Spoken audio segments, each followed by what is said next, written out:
We have even more updates to the preseason changes that are currently on the PBE. Of course, we want to keep you as updated as possible, but we're not going to go over every single change that we've already mentioned because we don't want to just swamp you with things that you've already heard. As always, please do keep in mind that anything currently on the PBE is subject to change before going to live servers, so none of this is by any means finalized. If you haven't already, make sure to check out our website, GameLeap.com. There, we have hundreds of guides, all done by challenger players, sorted into a quick and easy to use courses system. We have courses both on the 5 fundamental roles as well as champion specific courses, so if that is something that interests you, then make sure to check it out using the link in the description below. Now, with all this being said, let's get right into those PBE changes. First up, we have a huge change to ADC Itemization. Now, we did cover changes to ADC Itemization in our last PBE video, but there have been a lot more changes to ADC Itemization, so we're just going to cover all of it again so you know exactly what we're looking at. First up, Brawler's Glove is completely removed from the game. This is a pretty huge deal because Zeal builds out of Brawler's Glove, which means all of the Zeal items are going to be affected by this change. Next up, Cloak of Agility is going to be receiving a 5% increase in its critical strike chance. That's right, it's going from 20 to 25%, meaning you're going to be getting the full crit chance that you would normally get from a completed ADC item just by purchasing Cloak of Agility. Next up, we have Zeal, whose build path is going to be changed, of course, since Brawler's Glove no longer exists, it's going to be building out of Cloak of Agility. The numbers for this version of Zeal are actually pretty nutty. It's only going to cost 200 more gold, but it's going to have 10% more crit chance in exchange for 3% less attack speed. Because of this, we have the chance of seeing some older ADC builds like BF Sword into Zeal return, which I would be pretty happy about, as it feels like the healthiest build path for ADC that I've ever played with. Currently, a lot of ADCs are opting to rush IE, which means they're just hoping to roll the 25% crit and deal an absurd amount of damage with one of their autos. BF into Zeal is a bit of a trade-off. You have a little bit less AD, but it's also a lot cheaper. You're going to have more attack speed and the same crit chance, meaning you're going to have more opportunities to crit, and the crits aren't going to hit nearly as hard, but they're still going to be hitting hard because they're backed up with AD. From there, you most likely just finish your IE, which would give you access to 50% crit, and the passive on IE, making those crits hit a lot harder. Another option that you could have, though, is finishing your Zeal into a completed Zeal item, which you might take in cases where you really need immediate utility, for example, survivability from Phantom Dancer. Like I said, hopefully the change to ADC Itemization brings a lot more diversity in build paths because right now it's pretty stale. Next up, let's actually cover those finished Zeal items. Every single Zeal item is going to have their combined cost decreased due to the Zeal changes themselves. For PD and Runan's Hurricane, that's all there is. For Rapid Firecannon, first of all, it's going to lose its passive where it charges energized auto attacks faster.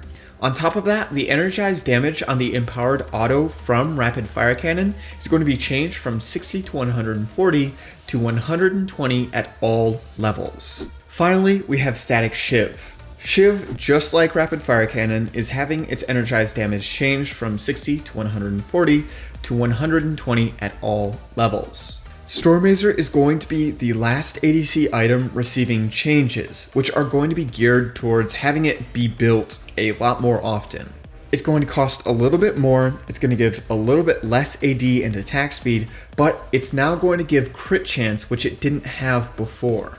Its build path is going to be changing into BF Sword plus Cloak of Agility plus Kirshi's Shard. Its passive is being changed to energized attacks gain 120 bonus magic damage, and they will slow by 75% for half a second. Overall, it feels like a pretty huge overhaul to ADC Itemization, in which ADCs should be dealing a lot more damage. Next up, we actually have changes to the ADC's worst nightmare, Assassins. Assassin itemization has remained relatively the same since they first announced it, but there are a few key things that have changed in the past week. First up is the new item, Umbral Glaive. The first thing to note when looking at this item is it's only 2400 gold, which is really cheap even for a lethality item. Not only that, it gives you 10% CDR and 50 AD on top of the lethality that it gives. Now, the current blackout passive that is on Duskblade is being moved to this item instead. It's going to make it so that this item will be used in order to tell when you're on a ward, and Duskblade is going to be used when you want to one-shot somebody. Speaking of Duskblade, the lethality on the item is increased by 2, the AD is increased by 5, and the blackout passive is going to be completely removed. Now, you're still going to have that Night Stalker passive on the item, which is the damage portion. This is the portion that allows you to have an empowered auto anytime that you're out of vision from the enemy champions. You will have to itemize oracles if you want to be able to disable enemy wards and traps, however, because that is not going to be a part of the item anymore. Youmuu's Ghostblade is now going to give you the Ghosted buff, which allows you to move through units.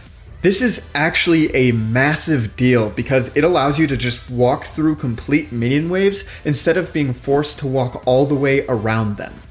All of the other stats of Youmuu's are being completely left alone now, which means that Youmuu's Ghostblade and Duskblade of Drakthar are going to be your high lethality items that you're going to want early on into the game if you're wanting to snowball with a lot of lethality doing a lot of damage. The other lethality items, that is Umbral Glaive, Sanguine Blade, and Edge of Night, are all going to be more focused on their utility portions, so they're not going to be giving you nearly as much lethality. It also looks like Riot is moving away from the set bonuses that they were looking at early on into the preseason.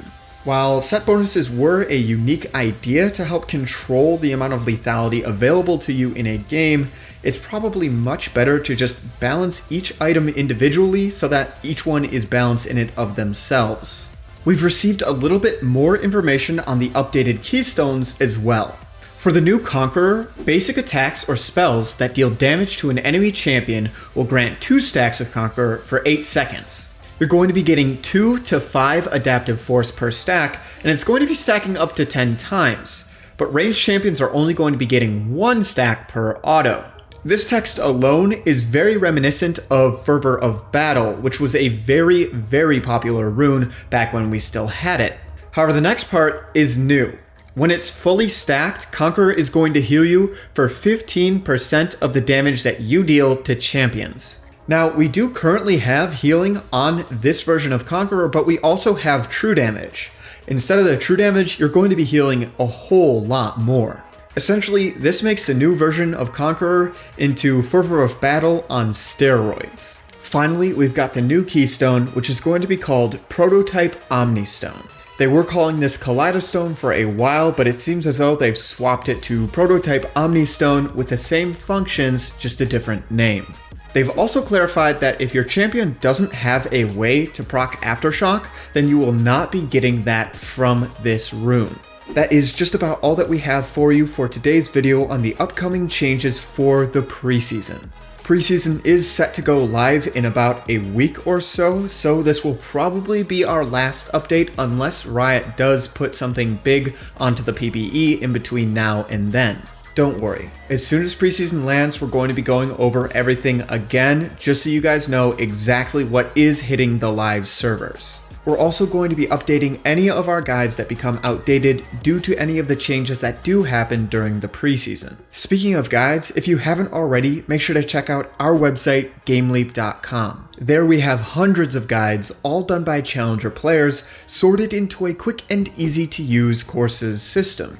We have courses both on the 5 fundamental roles as well as champion specific courses, so if that is something that interests you, then make sure to check us out using the link in the description below. I've checked out a lot of the content on there myself personally, and I can honestly say it is all very high quality.